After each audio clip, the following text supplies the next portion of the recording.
పెడన్లో ఏ జెండా ఎగరప్రపలాడు? టీడీపీ జెండా ఎగరప్రపలాడు. లేకపోతే జనసేనకి ఇస్తే జనసేన. ఇక్కడ ఏ పార్టీ గెలుస్తుంది అంటారు? 2000 వైసీపీ గెలుస్తుందా? ఎవరికి ఇక్కడ టికెట్ ఎవరికి ఇస్తే బాగుంటుంది? టీడీపీ తరఫున కృష్ణప్రసాద్ అంటున్నారు అన్న, ఇంకా తెలియదు అది మనకి. ఇక్కడ మటుకు మనకి వైసీపీకి రాము గారు.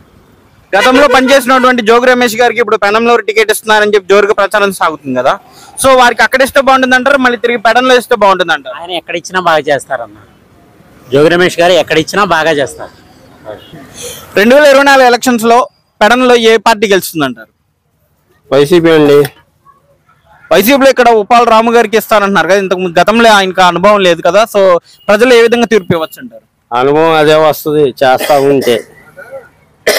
ఈసారి ప్రతిపక్షం ఓట్లు చీలకూడదని చెప్పి టీడీపీ అలానే జనసేన రెండు కలిసి పోటీ చేస్తున్నాయి కదా, వాటి యొక్క ప్రభావం ఏ విధంగా ఉండొచ్చు? ఏ మాత్రం పెడంలో ఉండదండి.